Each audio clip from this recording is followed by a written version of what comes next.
देख रहे हैं SPN9 न्यूज और आपके साथ मैं हूं क्रांति सिंह। एक बार फिर से चुनावी माहौल के बीच में एक खास रिपोर्ट लेकर के आप सभी के साथ मैं जुड़ चुकी हूं। आपको बता दें कि मैनपुरी के सियासत में जो इस वक्त खलबली मची हुई है उसको देख करके लगातार जो है अब एक ही क्वेश्चन निकल करके सामने आ रहा है और ये क्वेश्चन ये है कि यहाँ पर जो है मैनपुरी की जनता ने इस बार डिम्पल यादव को जिताने का फैसला किया है। ऐसा हम नहीं कह रहे, वहाँ की जनता के रिपोर्ट्स खुद हमारे सामने आए। उस रिपोर्ट को सुनने के बाद ये बात उनके मुंह से खुद निकल रहा है कि जो शिष्य अपने गुरु का नहीं हो सका वो हमारा क्या होगा, तो हम उसको क्यों वोट दें, उस नेताजी के बहू को वोट जो है वो क्यों ना दे जिस वोट की वो असली हकदार है। तो चलिए इसी सवाल को लेकर के आज न्यूज़ रूम में तमाम हमारे सहयोगी से बातचीत करेंगे और उनसे सवाल जवाब करेंगे। सबसे पहले हमारे साथ कशिश मौजूद है। कशिश, जनता का एक बयान सामने आया, वो बयान सुनकर के खुद रघुराज शाक्य भी शायद शॉक्ड हो जाएंगे। जनता का कहना है कि जो शिष्य अपने गुरु का नहीं हो सका वो हमारा क्या होगा, तो हम ऐसे नेताजी की बहू को जिताएंगे जिन नेताजी ने हमारे लिए बहुत वर्षों से बहुत काम किया है। तो इसको आप किस नजरिए से देख रहे हैं कि जीत अब पक्की है, अब उनको खुशी का माहौल जो है दिखाई दे रहा होगा डिम्पल यादव को? देखिए, डिम्पल यादव अभी कल की ही बात है और परसों की भी बात है। पहले वो करहल सीट पर गई थी, उसके बाद वो सैफई पहुंची और वहां पर देखा गया कि जनता ने किस तरीके से उनके लिए यहाँ पर जय जयकार लगानी शुरू कर दी थी और साफ तौर पे कहते नजर आए थे कि वो हमारे गुरु की, हमारे नेताजी की बहू है, तो हम क्यों ना उनका समर्थन करें। इस तरीके की बात की थी और कुछ तो लोग वहां पर ये निकल के आए, उन्होंने ये तक कह दिया कि डिम्पल यादव सिर्फ एक सांसद बनने नहीं बल्कि प्रधानमंत्री तक बनने के लायक है। इस तरीके की बात भी की गई थी। तो नॉर्मल सी बात है, रघुराज सिंह शाक्य, पहले ये बात लोगों को नहीं पता थी कि रघुराज सिंह शाक्य पहले दिन से ही मुलायम सिंह यादव के साथ जुड़े हुए थे, इसलिए लोग उनका समर्थन कर रहे थे। लेकिन जैसी ये बात लोगों के जहन में आई कि वो उनके साथ थे, काम कर चुके हैं, शिक्षा ले चुके, तब से कहीं ना कहीं लोगों के मन में उनके लिए मनमुटाव हो गया और इसलिए यहाँ पर कह रहे हैं कि रघुराज को या तो इस्तीफा दे दो या फिर पार्टी से अलग हो जाओ या फिर सपा में वापसी कर लो। इस तरीके की बात की जा रही है। और शिवपाल सिंह यादव का भी बयान आपको मैं याद दिला दूं, आज इन्होंने बयान देते हुए कहा कि एक समय था जब उन्होंने कहा था कि मैं बीमार हूं, मुझे अस्पताल जाना है, तो हमने जाने दिया और वो अचानक से भाजपा में चले गए, हमें तो यकीन भी नहीं हुआ। तो जिस तरीके से अब जनता यहाँ पर कह रही है रघुराज सिंह शाक्य को लेकर कि यहाँ पर हम तो मुलायम सिंह यादव की बहू को वोट देंगे, तो क्रांति साफ तौर पर इस बार पता चल रहा है कि जीत होनी इस बार मुलायम सिंह यादव की बहू यानी कि डिम्पल यादव के। बीजेपी की लहर इस बार कहीं काम आती नजर नहीं आएगी। देखिए, यहाँ पर बीजेपी की लहर कितनी कारगर है नहीं है उसके बारे में भी जरूर चर्चा करेंगे, लेकिन एक बात तो बिल्कुल साफ है कि जब यहाँ पर जो है भाजपा के उम्मीदवार की इतनी ज्यादा धज्जियां मैनपुरी में उड़ रही है तो उस भाजपा उम्मीदवार को लेकर के आखिरकार जो है यहाँ पर योगी आदित्यनाथ हो या उनकी पूरी टीम हो क्या कार्रवाई करेगी। चलिए यही हमारा दूसरा सवाल है, इस सवाल का जवाब हम अबरार से लेंगे। यहाँ पर जिस तरीके से देख रहे हैं कि मैनपुरी में रघुराज शाक्य की धज्जियां उड़ रही है क्योंकि जनता का वीडियो सामने आया, जनता साफ कह रही है कि शिष्य गुरु का नहीं तो फिर हमारा क्यों। फिर वो उस बात को भी देख रही है कि डिम्पल यादव जो है वो उस नेताजी की बहू है जिस नेताजी ने उनके लिए बहुत वर्षों से काम किया है, उन्हीं का समर्थन करते हुए दिखाई दे रहे हैं। तो इसको आप कैसे देख रहे हैं कि डिम्पल यादव की एक आसान जीत दिखाई दे रही है, रघुराज शाक्य बुरी तरीके से हार रहे हैं?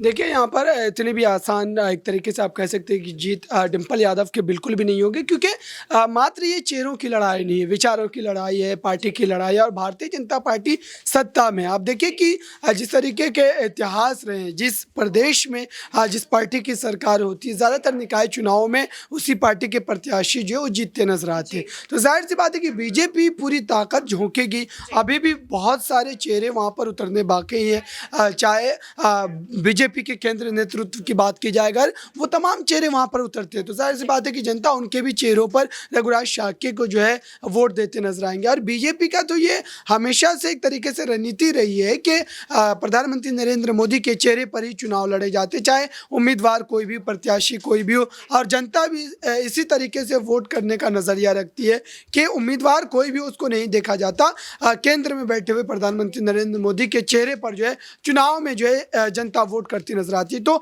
मैनपुरी सीट पर भी कुछ इस तरीके का खेल होता नजर आएगा। और सबसे बड़ा भरम यहाँ पे जो जनता का और एक तरीके से तमाम लोगों का ये भी है कि जिस तरीके से वहाँ पर वोटर्स की बात करें या राजनेताओं की बात करें, तमाम की बात कर रहा हूँ मैं, कि यादव समाज पूरी तरीके से जो है समाजवादी पार्टी का उनके पक्ष में, ऐसा बिल्कुल भी नहीं। यादव समाज का एक बड़ा वर्ग बीजेपी के भी हिस्सेदारी में आता है और बीजेपी को भी वोट करता है। तो कुल मिलाकर के कहा जाए कि 50-50 की लड़ाई है। अगर अखिलेश यादव के लिए ये सीट इतनी आसानी होती जीत के लिए तो जाहिर सी बात है कि परिवार का हर एक फर्द यहाँ पर डोर डोर जाकर के वोट मांगता नजर नहीं आता। ठीक है, धन्यवाद अबरार। देखिए, डोर टू डोर जा रहे हैं और ये बात भी सच है कि यहाँ पर जो है डोर टू डोर जा करके वोट मांगने की नीति तो यहाँ पर अखिलेश यादव की तरफ से दिखाई दे रही है।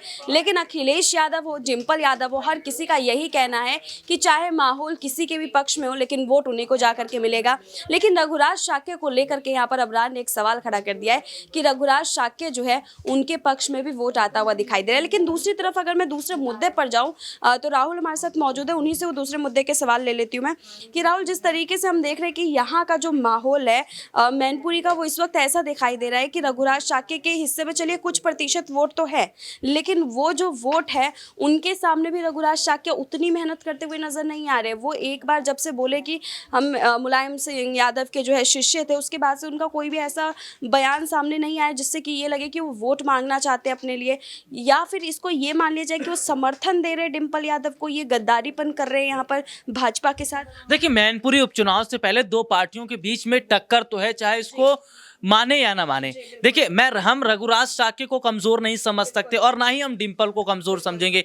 रघुराज शाक्य मुलायम सिंह यादव के शिष्य हैं। समाजवादी पार्टी के साथ उनकी शुरुआत हुई थी, बाद में प्रसपा में आए हैं। हालांकि वो बात अलग है कि लालच की वजह से भाजपा में आए और भाजपा ने मैनपुरी से उन्हें उतार दिया है डिम्पल के खिलाफ। लेकिन सबसे बड़ी बात क्या है कि रघुराज शाक्य जैसे नेता को अगर भाजपा ने उतारा है तो इसके आगे और पीछे की कहानी को देखकर उतारा, क्योंकि उन्हें भी पता था कि मैनपुरी से किसी ऐसे कैंडिडेट को तो हम नहीं उतार सकते जो भाई नुकसान का सामना हो। और भाजपा बार बार ये कह रही है कि हम नेताजी का सम्मान करते हैं, नेताजी का आदर करते हैं। तो समाजवादी पार्टी का सवाल ये है कि अगर आप नेताजी का सम्मान करते हैं, आदर करते हैं, तो फिर ये कौन सा आदर हुआ, ये कौन सा सम्मान हुआ कि आपने अपना कैंडिडेट उतार दिया। और कैंडिडेट उतारो तो उतारो, ठीक है, आपने रघुराज शाक्य को उतार दिया जानबूझकर ताकि ये चुनाव और ज्यादा दिलचस्प हो। देखिए, चीजें हर कोई समझ रहा है, समाजवादी पार्टी चीजों को समझ रही है, भाजपा भी समझ रही है। और देखिए, अगर हम बात करें तो खबर ये सामने आई थी कि भाजपा अपर्णा को उतार सकती है, लेकिन अपर्णा को उतारा नहीं गया, क्योंकि बीजेपी भी काफी हद तक नेताजी को देखे सम्मान कर रही है। वो नहीं चाहती कि दो बहुओं के बीच में आपसी टकराव हो, समाजवादी पार्टी के बीच में खींचतान हो, तो इसलिए रघुराज शाक्य को उतारा। लेकिन रघुराज शाक्य को समर्थन उतना नहीं मिल रहा जितना डिम्पल को मिल रहा है। मुझे ऐसा लग रहा है कि शायद समाजवादी पार्टी जो मैनपुरी की विरासत है, जो मुलायम सिंह यादव की विरासत है, उसको बचा लेगी। ठीक है, धन्यवाद राहुल। देखिए, एक आखिरी सवाल की तरफ बढ़ लेते हैं। आसिफ से ये आखिरी सवाल होगा, तमाम सवाल के जवाब हमारे तमाम सहयोगियों ने दे दिया। आपसे सीधा सीधा सवाल ये है कि एक अफवाह फैली इन दिनों कि गद्दारी जो है रघुराज शाक्य जो है वो भाजपा के साथ कर रहे हैं। गद्दारी इसलिए कर रहे हैं क्योंकि वो जो है अपने लिए अब वोट बैंक उस तरीके से मांगते हुए नहीं दिखाई दे रहे हैं जितना कि वो पहले चुनावी प्रचार में दिखा करते थे जब वो समाजवादी पार्टी के साथ थे। आज वो उतने जोश, उतने खरोश के साथ वो नहीं दिखाई दे रहे। क्या ये डिम्पल यादव को समर्थन दे रहे हैं? और अगर दे रहे हैं अपनी साइड से ऐसा वाला समर्थन, तो क्या योगी सरकार कोई एक्शन लेगी उनके खिलाफ?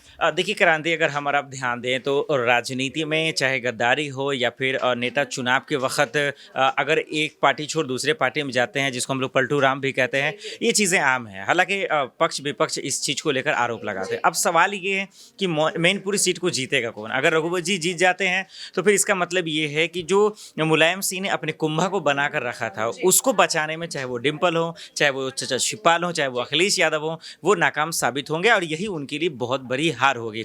अब जहाँ तक आपने कहा कि इस चीज़ को लेकर जो सवाल गद्दारी वाले शब्दों पे है, योगी जी देखिए, मुझे लगता है कि जब तक इलेक्शन को ज़्यादा दिन बचे नहीं हैं, सिर्फ ये आरोप प्रत्यारोप ही होगा। जैसे ही रिजल्ट आ जाते हैं और अगर बीजेपी जीत जाती है, ठीक रामपुर और आजमगढ़ की तरह, इसका मतलब ये है कि यूपी में जो एक मजबूत विपक्ष माना जा रहा था समाजवादी पार्टी को, वो भी नहीं रहेगी। इस बात को उन्हें इंतजार करना चाहिए। लेकिन ये जो सवाल है कि योगी जी कुछ कहेंगे, तो मुझे नहीं लगता कि फिलहाल वो कोई एक्शन लेने वाले हैं। धन्यवाद आसिफ। आसिफ ने इस बात बिल्कुल साफ कर दी कि अफवाहों को तो फैलना उनका काम ही है, लेकिन उन अफवाहों को लेकर के योगी सरकार कोई बड़ा एक्शन नहीं लेगी। बहरहाल, इस खास रिपोर्ट को देखने के बाद आप लोग के क्या तर्क है, कमेंट सेशन में जरूर बताइएगा। फिलहाल आज के लिए बस इतना ही।